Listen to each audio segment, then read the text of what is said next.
불길한 예언의 그림자 2013년 가을 닝샤오이족 자치구 구이안시 펑양현의 작은 마을 원자오초는 국경절 축제의 활기찬 분위기가 채 가시지 않은 채 평온한 나날을 보내고 있었다.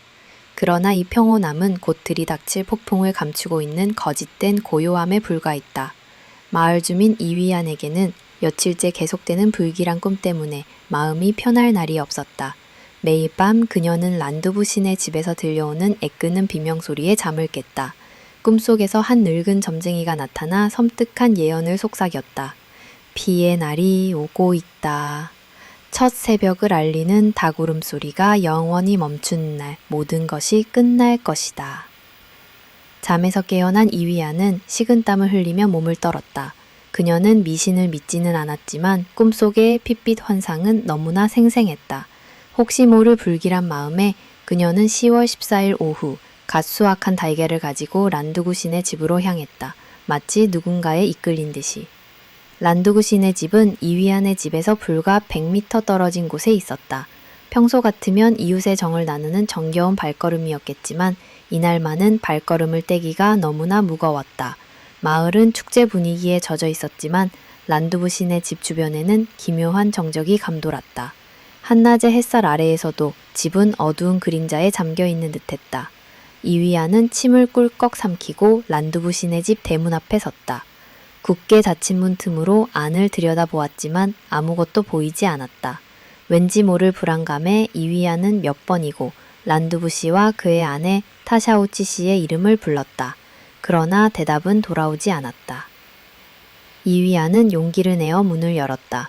삐걱거리는 문소리가 정막을 깨고 울려 퍼졌다. 집안은 밖보다 더 어둡고 으스스했다. 거실로 들어서자 이위안은 벽에 걸린 가족 사진을 보았다. 밝게 웃고 있는 란두부 씨와 타샤오치 씨, 그리고 딸 란투안의 모습이 그녀의 눈에 들어왔다. 그들의 웃음은 끔찍한 비극의 전조인 듯 이위안의 가슴을 더욱 옥죄어왔다. 그때 이위안의 발끝에 무언가 축축한 것이 닿았다. 그녀는 고개를 숙여 발밑을 내려다보았다. 붉은 액체가 바닥에 흥건히 고여 있었다. 이위안은 순간 눈이 번쩍 뜨였다. 이것은 피였다. 이위안은 비명을 지르려 했지만 목구멍에서 소리가 나오지 않았다. 그녀는 그대로 주저앉았다. 눈앞에 펼쳐진 광경은 마치 꿈속의 악몽이 현실이 된 듯했다. 이위안은 머릿속이 새하얘졌다. 그녀의 심장은 미친 듯이 뛰었고 공포가 그녀의 온몸을 짓눌렀다. 핏빛 환상과 함께 가타층고 늙은 정쟁이의 목소리가 다시 그녀의 귓가에 울려 퍼졌다. 피의 날, 첫 새벽을 알리는 닭 울음소리가 멈춘 날 이위안은 정신을 잃었다. 레이튼 씨 죽음의 침묵이 드리운 집, 이위안의 애끄는 비명은 순식간에 날카로운 공포의 절규로 변했다. 그녀의 눈앞에 펼쳐진 현실은 가장 끔찍한 악몽보다 더 잔인했다. 란두부 씨의 집은 더 이상 평온한 보금자리가 아니었다. 그곳은 인간의 잔혹함이 극에 달한 피비린내 나는 사륙 현장이었다.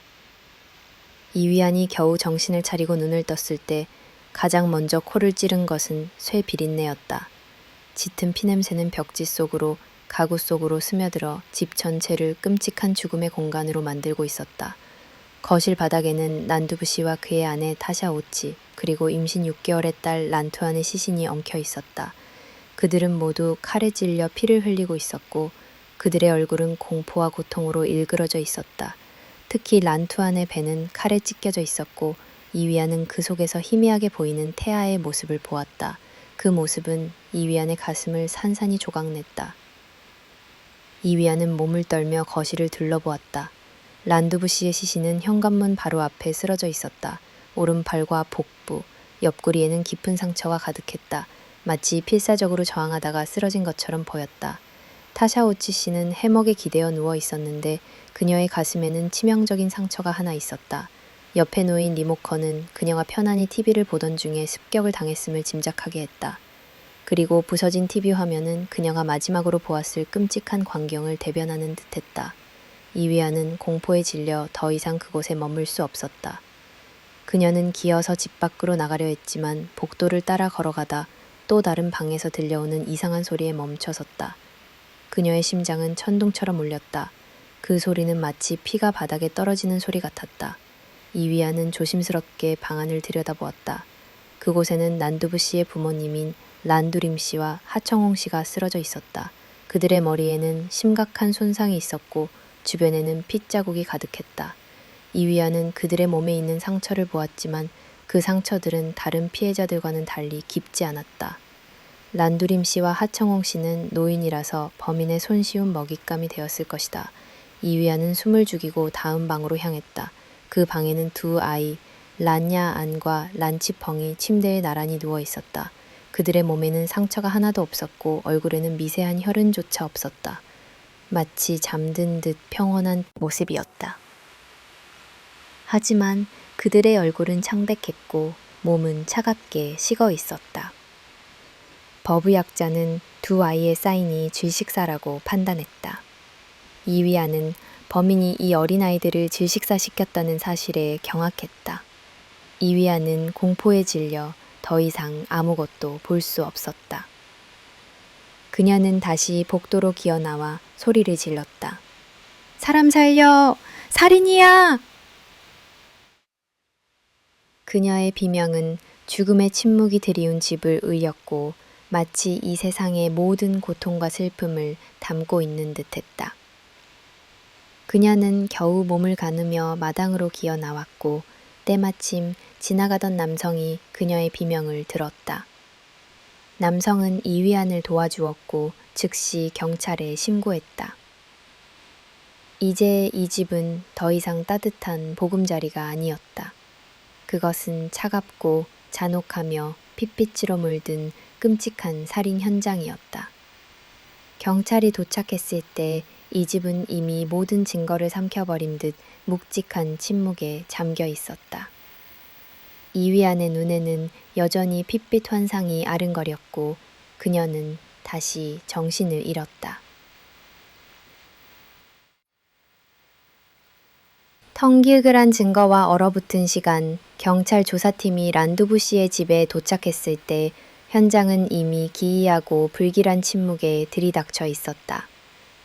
베테랑 형사 채나오가 이끄는 팀은 눈에 보이는 모든 것을 샅샅이 조사하기 시작했다. 그는 이 작은 시골 마을에서 이토록 잔혹하고 끔찍한 범죄가 일어났다는 사실에 소름이 끼쳤다. 마치 시간이 멈춘 듯 모든 것이 살해당한 채로 얼어붙어 있었다. 채나오 팀장은 조심스럽게 집 안으로 들어섰다. 란두부 씨의 시신은 현관문 바로 앞에 쓰러져 있었다.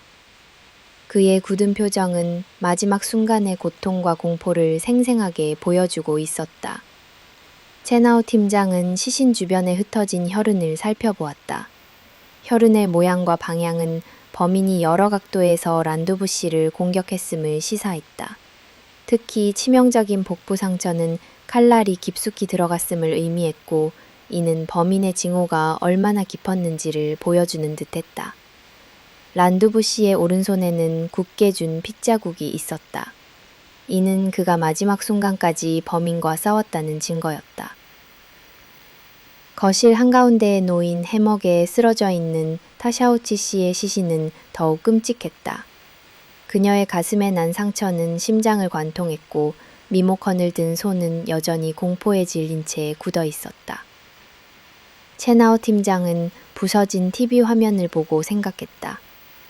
그녀는 무엇을 보았을까? 자신의 남편과 딸이 살해당하는 모습을 보았을까? 부서진 화면은 마치 끔찍한 비극을 감추기 위해 스스로 깨어진 듯했다. 잔혹성을 극대화했다. 그녀의 배에 난 상처는 단순한 살인이 아니라 미래의 생명까지 앗아가려는 악마적인 의도에서 비롯된 것 같았다. 그녀의 목에 남은 멍자국은 그녀가 죽기 전에 극심한 고통을 겪었음을 짐작하게 했다. 채나오 팀장은 란투안의 손톱을 현미경으로 관찰했고 그 속에서 미세한 살점과 옷 조각을 발견했다. 이는 그녀가 범인과 격렬하게 몸싸움을 벌였음을 보여주는 중요한 증거였다.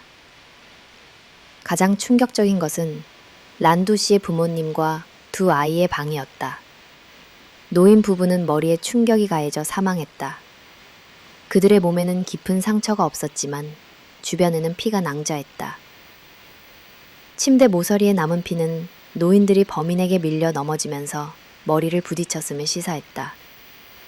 채나오 팀장은 노인들의 무력함과 범인의 무자비함에 치를 떨었다. 가장 어린 두 아이의 죽음은 채나오 팀장에게 가장 큰 충격을 안겨주었다. 그들의 몸에는 상처 하나 없었다. 그들은 마치 잠든 것처럼 침대에 나란히 누워 있었다. 법의학자는 두 아이의 사인이 질식사라고 판단했다. 아이들의 얼굴에 남은 희미한 멍자국은 범인이 아이들의 입과 코를 막았음을 보여주었다. 채나오 팀장은 범인이 이토록 잔인하게 행동했다는 사실에 분노가 치밀었다. 범인은 아이들을 죽이면서 어떤 표정을 지었을까? 그는 이 어린 생명들을 죽이면서 무슨 생각을 했을까? 현장 감식팀은 집 전체를 샅샅이 뒤졌다. 그러나 범인이 침입한 흔적은 어디에도 없었다. 닫힌 문과 깨지지 않은 창문은 범인이 피해자와 아는 사이였음을 암시했다. 거실 테이블 위에는 300위안과 여성용 시계가 그대로 놓여 있었다. 이는 강도 사건이 아님을 분명히 보여주었다. 모든 증거는 범행 동기가 금전이 아니라 개인적인 원한이라는 것을 가리키고 있었다. 채나오 팀장은 범인이 가족 전체를 살해한 이유가 무엇인지 알아내야 했다. 그리고 그는 범인이 이 잔혹한 범죄를 저지르기 위해 어떤 도구를 사용했는지 알아내야 했다. 채나오 팀장은 현장에 남은 핏자국을 자세히 관찰하며 다음 단계를 위한 계획을 세우기 시작했다. 얼어붙은 시간, 그리고 죽음의 진실. 현장 감식이 끝나고 란두신의 집은 마치 시간이 멈춘 듯 차갑고 음산한 침묵에 잠겨 있었다. 채나오 팀장은 눈을 감고 현장에서 본 끔찍한 광경들을 다시 떠올렸다. 그의 머릿속은 온통 죽음의 퍼즐 조각들로 가득했다. 이 살인마는 한 가족의 생명을 앗아가는 데 그치지 않고 그들의 마지막 순간을 잔인하게 짓밟았다.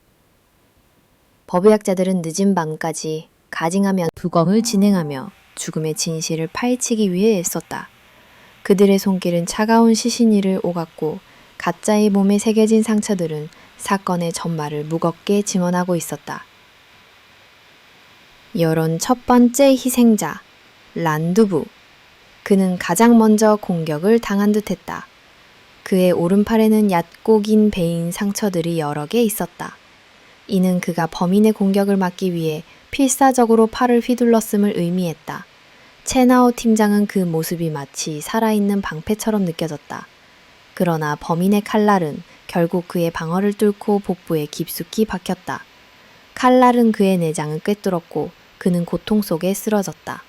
그의 머리 뒤쪽에는 둔기에 맞아 생긴 함몰 골절이 있었다. 아마도 범인이 그를 쓰러뜨린 후 무자비하게 바닥에 머리를 짓찢은 흔적일 것이다. 그는 무력하게 하지만 끝까지 가족을 지키려다 숨을 거두었다. 그의 마지막 눈빛은 분노와 절망으로 가득 차 있었다.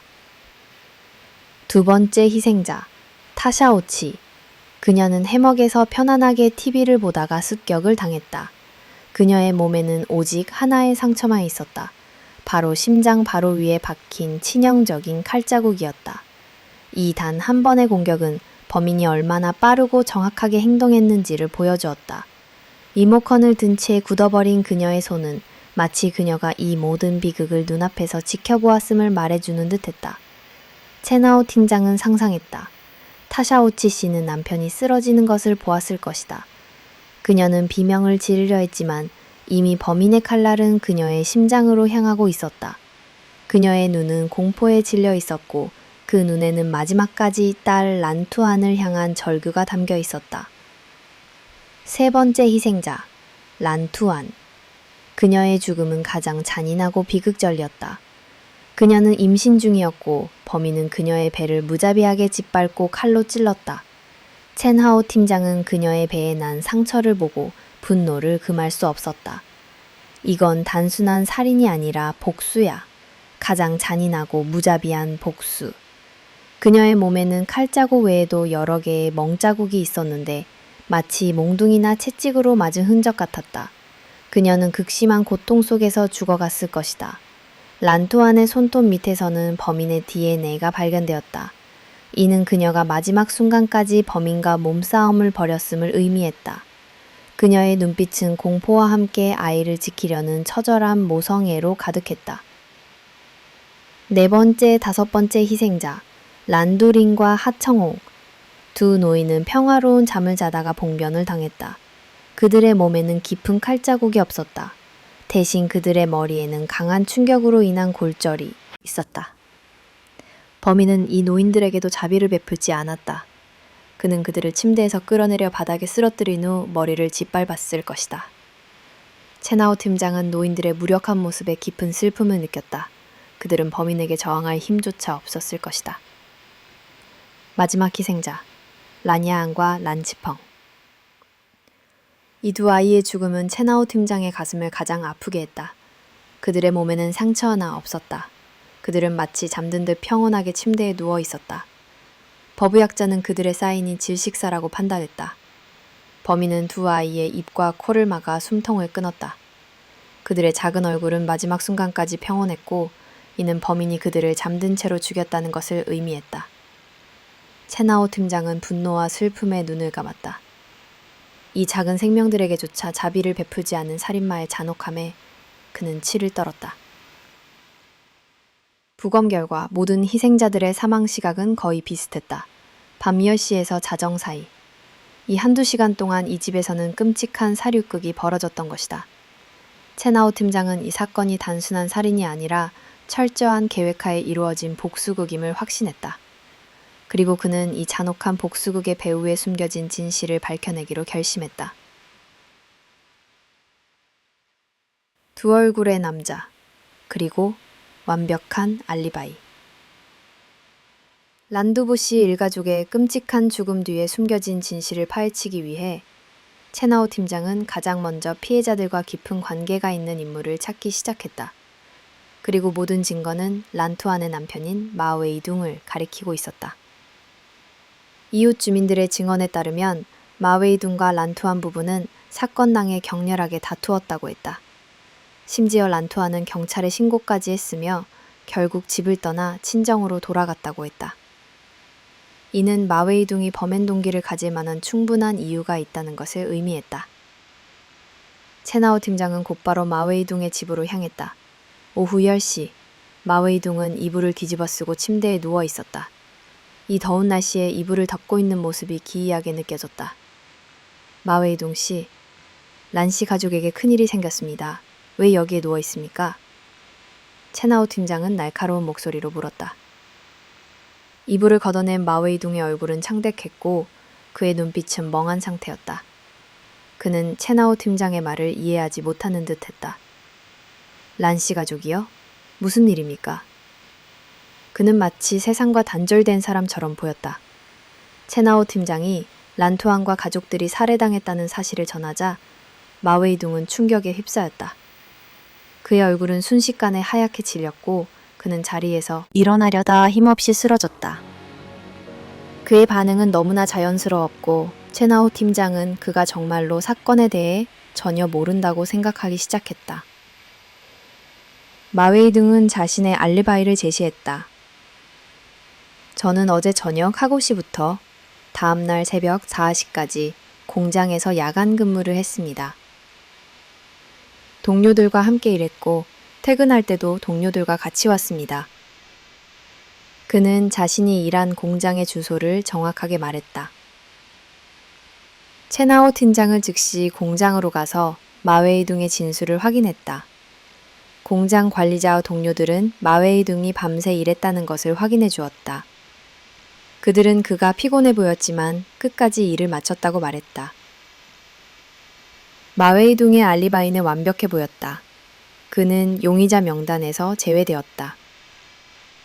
하지만 채나오 팀장의 마음속에는 석연치 않은 부분이 남아 있었다. 마웨이둥의 행동은 너무나 모순적이었다.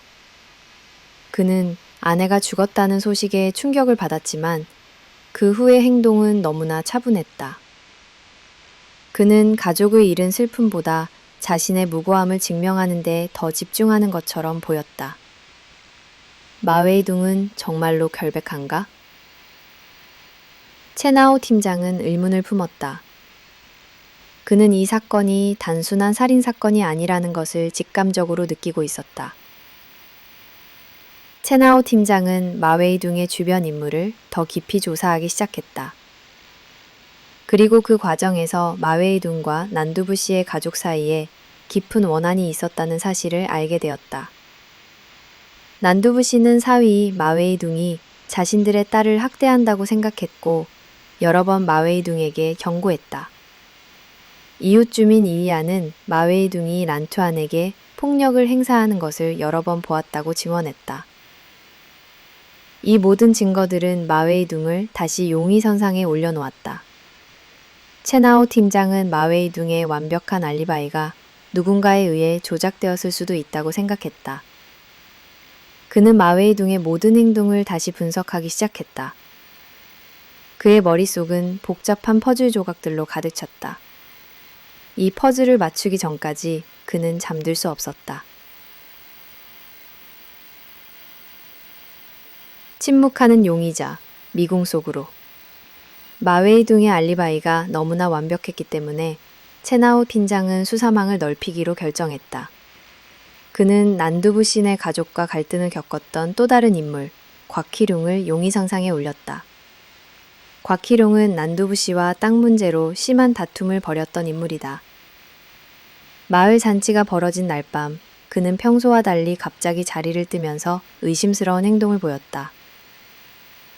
채나오 팀장은 즉시 곽희룡의 집으로 향했다. 곽희룡은 경찰의 방문에 놀란 기색이 역력했지만 이내 침착한 경찰관님, 무슨 일로 오셨습니까? 그의 목소리는 차분했고 표정에는 두려움이 없었다. 채나오 팀장은 란두부 씨네 가족의 비극적인 사건에 대해 말하며 그의 행방을 물었다. 곽희룡은 담담하게 말했다. 어젯밤에 마을 잔치에 참석했습니다. 하지만 갑자기 배가 아파서 중간에 돌아왔습니다. 식중독인 것 같아서요. 채나오 팀장은 그의 진술을 확인하기 위해 마을 보건소로 향했다. 보건소 기록은 곽희룡의 말이 사실임을 증명했다. 그는 밤 늦게까지 보건소에 머물렀고 그와 같은 방에 있던 환자들도 그의 진술을 확인해 주었다. 곽희룡의 알리바이도 마웨이둥의 알리바이처럼 완벽했다. 이제 수사는 완전히 미궁 속으로 빠져들었다. 채나오 팀장은 밤늦게까지 사무실에 남아 사건 파일을 다시 검토했다. 7명의 희생자, 피로 얼룩진 현장, 그리고 2명의 완벽한 알리바이를 가진 용의자. 채나오 팀장은 이 사건이 단순한 개인적인 원한으로 일어난 것이 아니라는 것을 직감했다. 누군가 이 사건의 진실을 숨기고 있어. 아주 교활하고 치밀하게. 그때 채나오 팀장은 한 가지 가능성을 떠올렸다. 마웨이둥과 곽희룡이 서로 공모했을 가능성이다. 하지만 두 사람은 평소 사이가 좋지 않았고 서로에게 원한을 품고 있었다. 그들이 손을 잡았을 가능성은 희박했다. 채나오 팀장은 다시 원점으로 돌아갔다. 어쩌면 이 두 사람 외에 또 다른 용의자가 있을지도 모른다. 밤은 깊어지고 사무실에는 채나오 팀장의 펜 소리만이 울려 퍼졌다. 그는 난두부 씨네 가족의 관계도를 다시 그렸다. 가족 구성원 한 명 한 명의 성격, 인간관계, 그리고 그들이 겪었던 갈등을 꼼꼼히 기록했다. 그는 이 사건이 겉으로 드러난 단순한 다툼이 아니라 그 이면에 숨겨진 더 깊은 증오와 배신에서 비롯되었을 것이라고 생각했다. 채나오 팀장은 잠시 눈을 감고 란두부 씨의 집을 떠올렸다. 차가운 공기, 짙은 피냄새, 그리고 7개의 차가운 시신.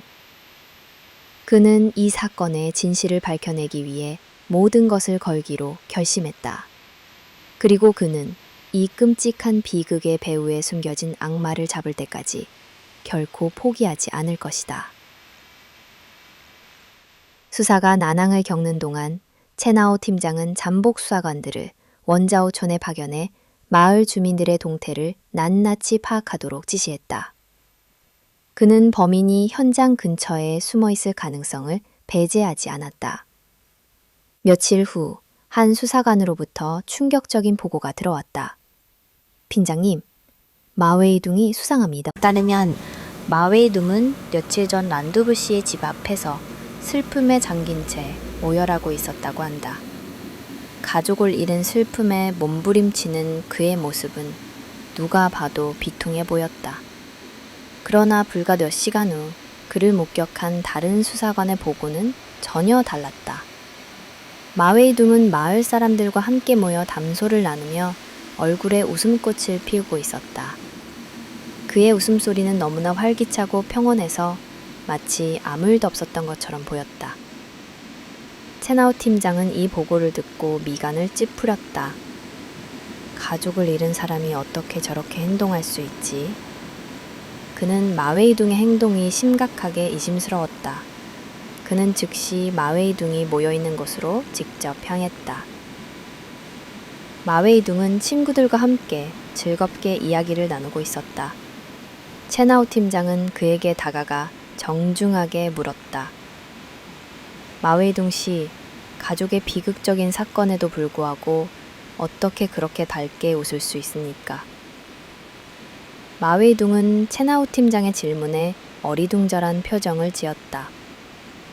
가족의 비극이라뇨? 무슨 말씀이신지 저희 가족은 아무 일도 없었습니다만. 그의 대답은 채나오 팀장을 더욱 혼란스럽게 만들었다. 채나오 팀장은 그가 자신의 정체를 숨기려 거짓말을 하는 것이라고 생각했다. 하지만 그의 눈빛에는 거짓의 흔적이 보이지 않았다.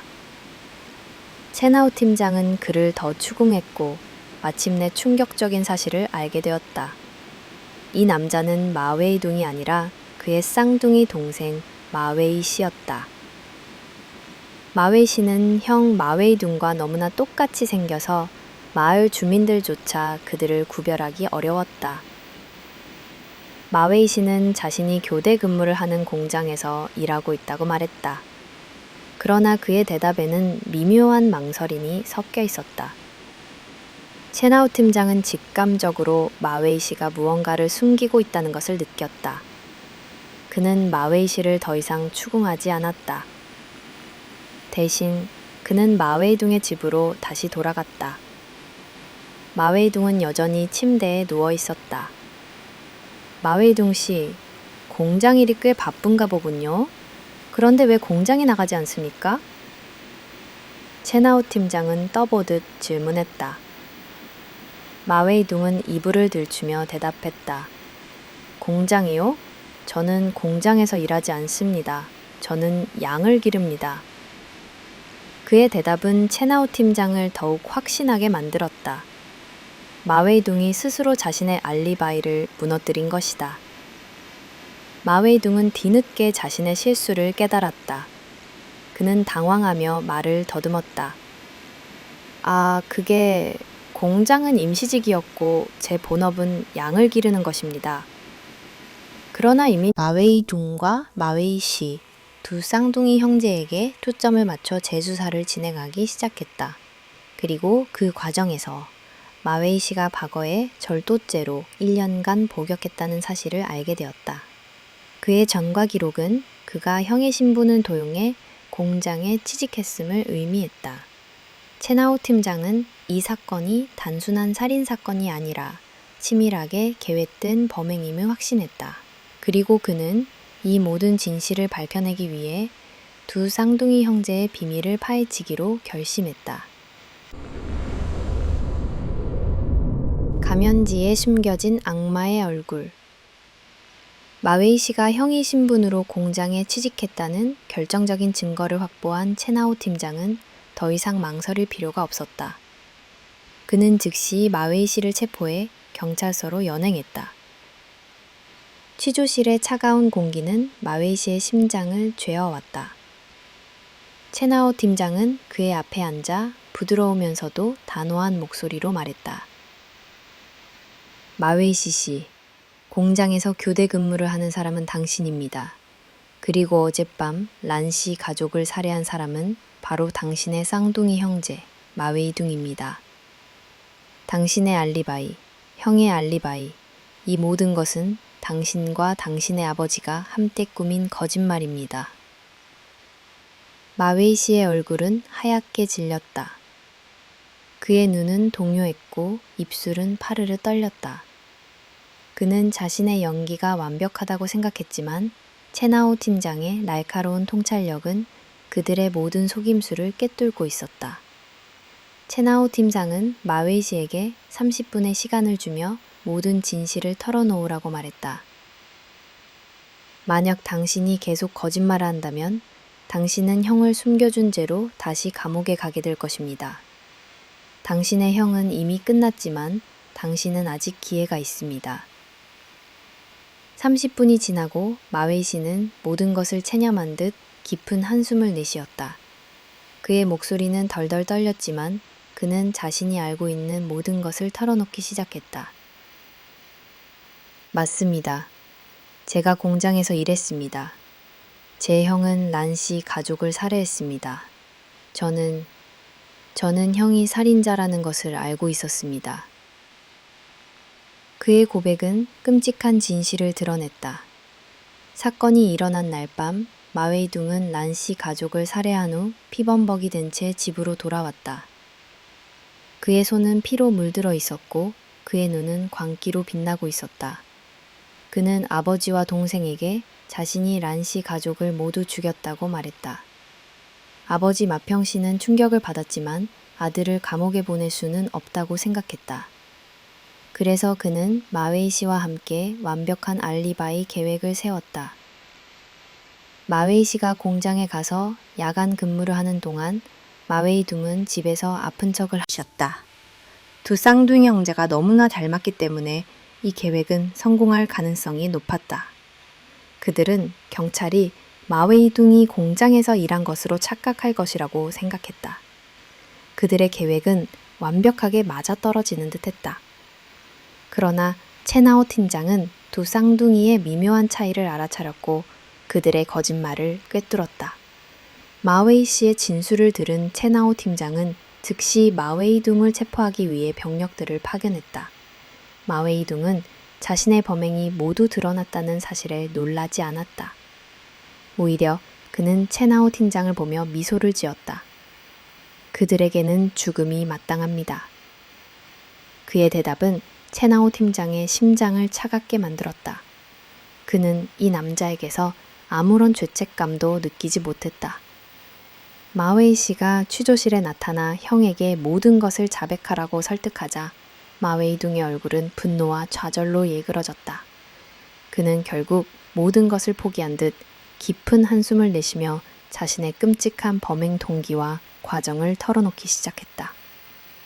그는 악마의 가면을 벗고 그 가면 뒤에 숨겨진 상처 입은 영혼의 이야기를 시작했다. 이 이야기는 끔찍한 복수극의 시작이자 한 가족의 비극적인 종말이었다. 고마 터진 증오의 뿌리 마웨이 둥은 차가운 취조실 의자에 앉아 체념한 듯 자신의 인생을 이야기하기 시작했다. 그의 목소리는 낮고 건조했지만 그 속에는 분노와 절망 그리고 끝없는 증오가 응축되어 있었다.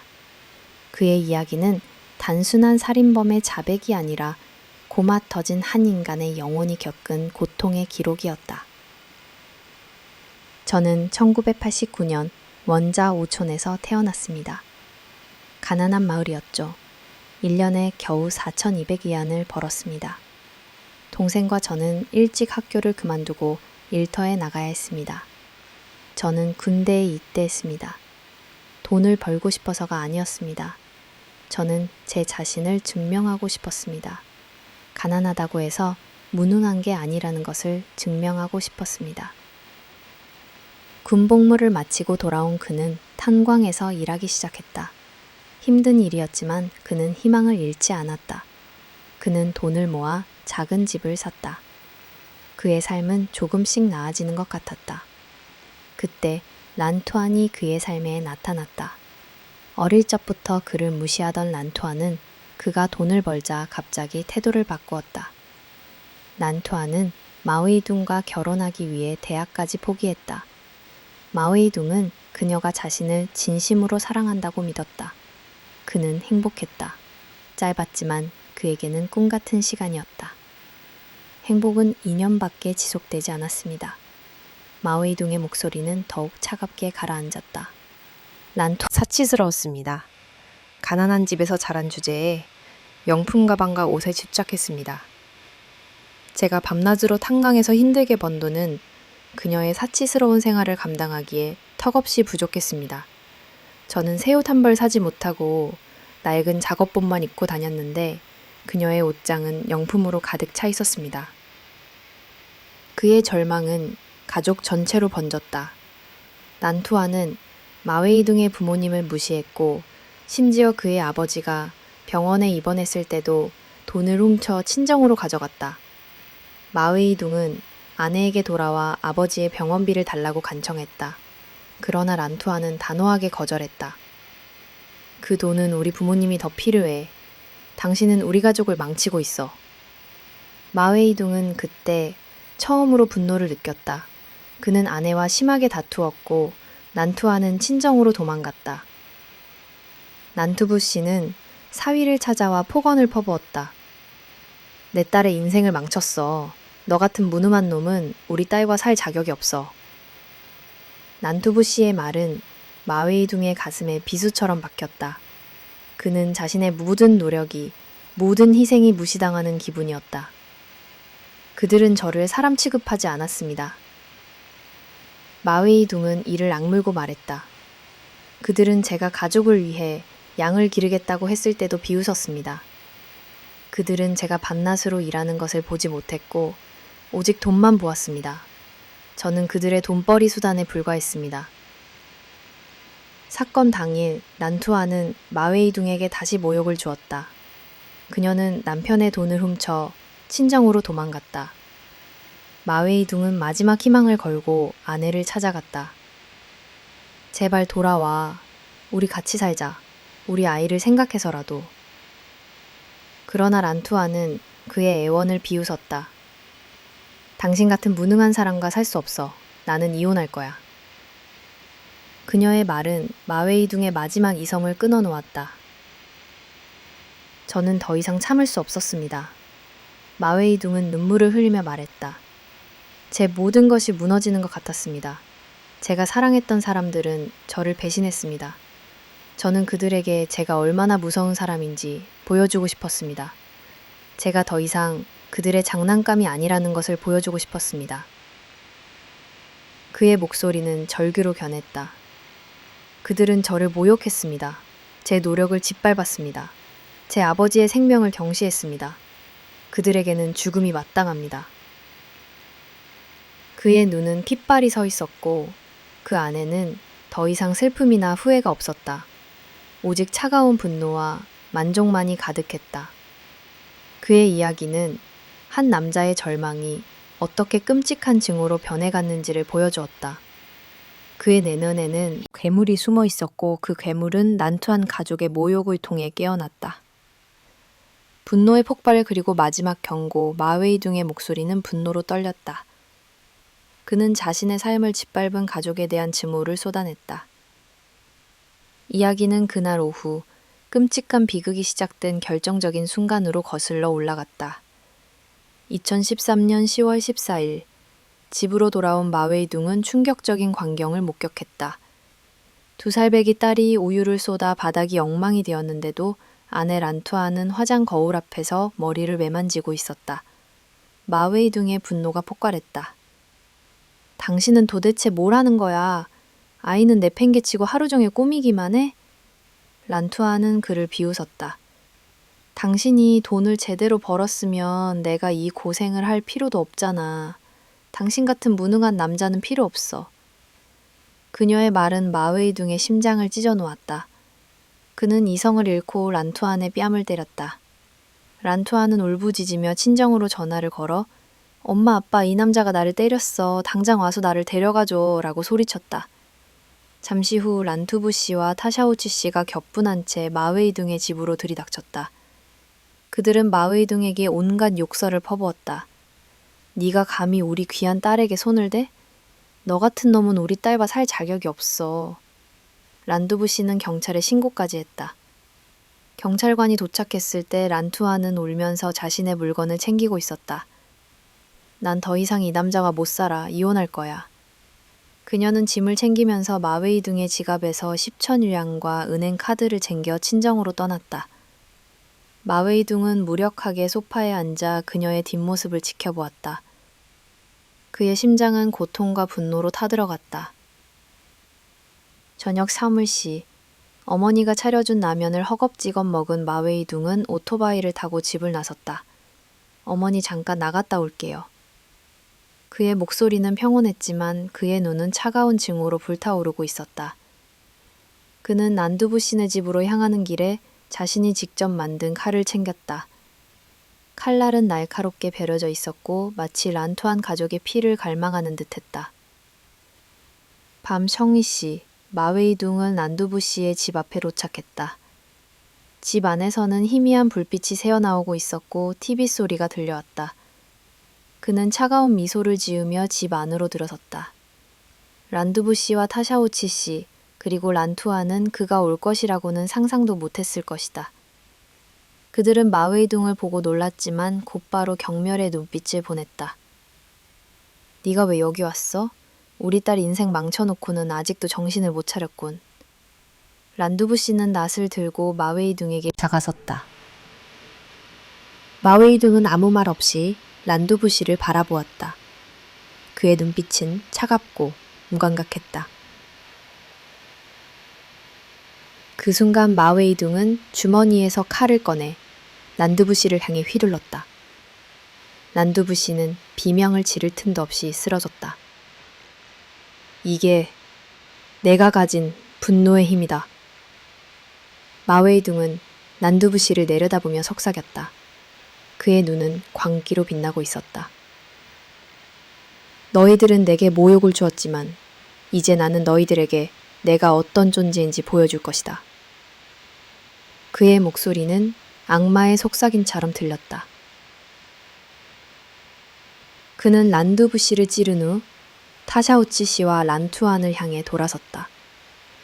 그들의 얼굴은 공포로 일그러져 있었다. 그들은 마웨이둥이 감히 이런 짓을 할 것이라고는 상상도 못했을 것이다. 하지만 마웨이둥은 이미 이성을 잃었고 그의 심장은 오직 복수만을 갈망하고 있었다. 그날 밤 란두부 씨의 집은 피로 물들었고 한 가족의 비극은 그 끔찍한 종말을 맞이했다. 그리고 차가운 복수 마웨이둥의 손에 들린 칼은 어둠 속에서 번뜩였다. 분노와 증오로 가득 찬 그의 눈은 차갑게 빛났다. 그는 란두부 씨의 비명을 뒤로한 채 다음 희생자를 향해 다가섰다. 타샤우치 씨는 해먹에서 몸을 일으키려 했지만 이미 너무 늦었다. 마웨이둥은 그녀의 비명소리가 터져 나오기도 전에 칼날을 그녀의 심장에 박아 넣었다. 그녀의 눈은 공포와 경악으로 가득 찼고 그녀의 손은 허공을 움켜쥐다 힘없이 떨어졌다. 이게 내 아버지가 겪었던 고통이다. 마웨이둥은 타샤우치 씨를 내려다보며 읊조렸다. 그의 목소리는 차가웠고 그의 표정에는 어떤 감정도 읽을 수 없었다. 그는 자신의 아버지가 병상에 누워있을 때 그들이 보였던 무관심과 경멸을 떠올렸다. 그들이 그의 아버지를 무능한 놈이라고 불렀을 때 그의 마음속에는 이미 증오의 씨앗이 뿌려졌던 것이다. 다음은 란투안이었다. 그녀는 소파 뒤로 숨으려 했지만 마웨이둥은 이미 그녀를 쫓고 있었다. 마웨이둥, 제발, 제발 이러지 마. 란투안은 울부짖으며 애원했다. 우리 아이를 생각해줘, 우리 아이를. 하지만 마웨이둥의 귀에는 아무것도 들리지 않았다. 란투안의 애원은 그에게는 가시돋친 비난처럼 들렸다. 아이? 당신은 내 아이를 생각했나? 내 돈을 훔쳐 친정으로 도망갈 때 우리 딸을 생각했나? 그의 목소리는 분노로 떨렸다. 그는 란투안의 머리채를 잡고 소파에 내든 그녀의 마지막 숨결은 미안해. 나는 한마디와 함께 끊어졌다. 거실은 피로 물들었다. 마웨이둥은 피범벅이 된 채 잠시 숨을 골랐다. 그의 심장은 격렬하게 뛰고 있었지만 그의 마음은 평온했다. 그는 자신이 오랫동안 짊어져 왔던 무거운 짐을 내려놓은 것 같았다. 하지만 그의 복수는 아직 끝나지 않았다. 마웨이둥은 침실로 향했다.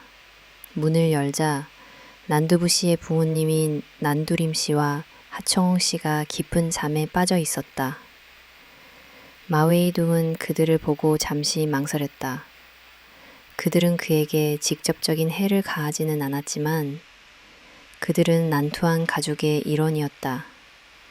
그들을 살려둔다면 그들은 채나오 팀장에게 증언할 것이다. 마웨이둥은 더 이상 망설이지 않았다. 그는 난두림 씨를 침대에서 끌어내려 바닥에 쓰러뜨린 후 그의 머리를 무자비하게 짓밟았다. 하청홍 씨도 같은 운명을 맞았다. 이제 마지막 희생자들만 남았다. 난두부 씨의 손자인 나냐앙과 난치펑. 그들은 다른 방에서 천진난만하게 잠들어 있었다. 마웨이둥은 그들을 보고 잠시 주춤했다. 그들은 아무 죄가 없는 어린 생명들이었다. 그는 잠시 이성을 되찾는 듯 했다.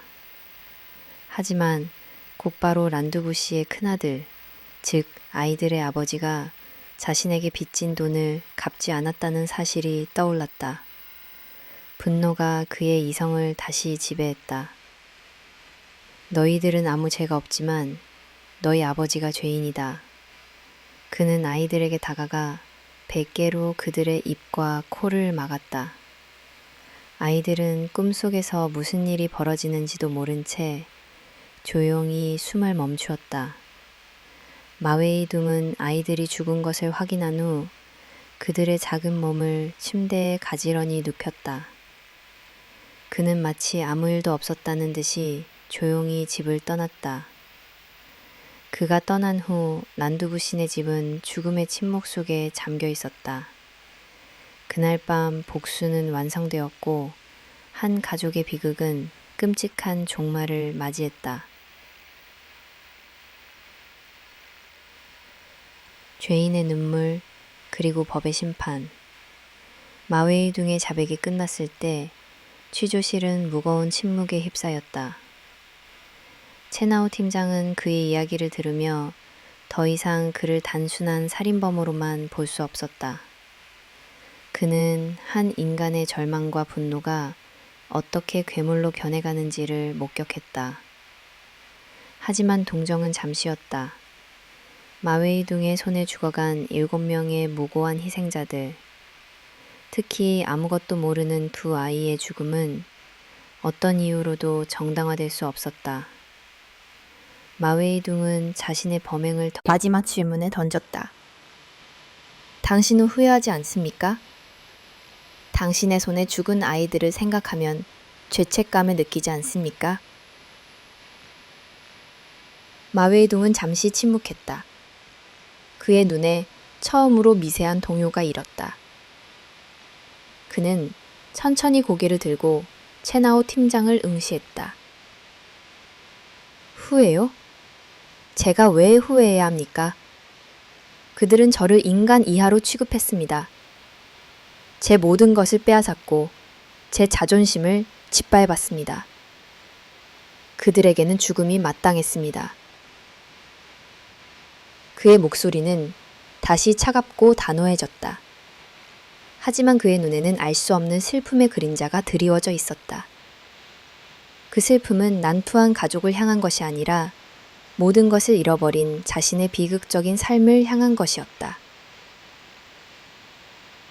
경찰은 마웨이둥의 진술을 토대로 사건 현장을 다시 조사했다.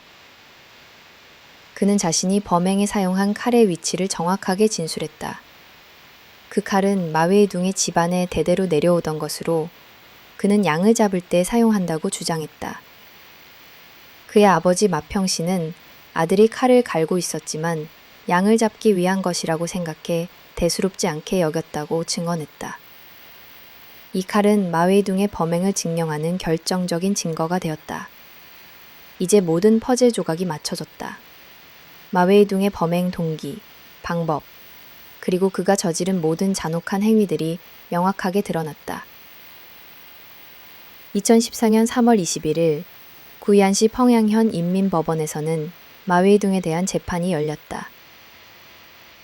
법정은 수많은 사람들과 기자들로 북적였다. 마웨이둥은 차가운 표정으로 법정에 섰고 그의 얼굴에는 어떤 감정도 읽을 수 없었다. 판사는 마웨이둥에게 사형을 선고했다.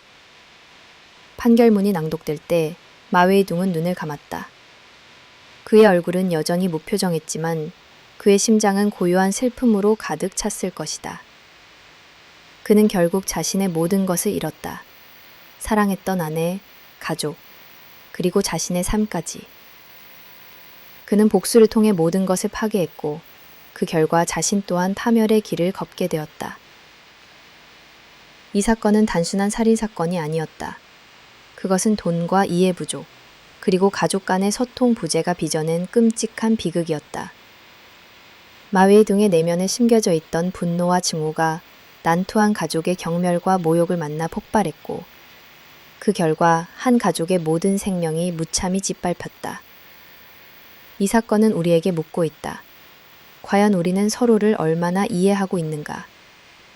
그리고 우리의 무관심과 격렬이 한 사람의 영혼을 얼마나 잔인하게 파괴할 수 있는가? 마웨이둥의 사형은 6개월 후에 집행되었다. 그의 죽음과 함께 원자 오촌을 덮었던 피해 그림자도 서서 그날 밤의 끔찍한 기억은 마을 주민들의 마음속에 영원히 지워지지 않는 상처로 남게 될 것이다. 이 사건은 우리에게 깊은 교훈을 남겼다. 증오는 결국 파멸을 부르고 오직 사랑과 이해만이 모든 비극을 막을 수 있다는 것을.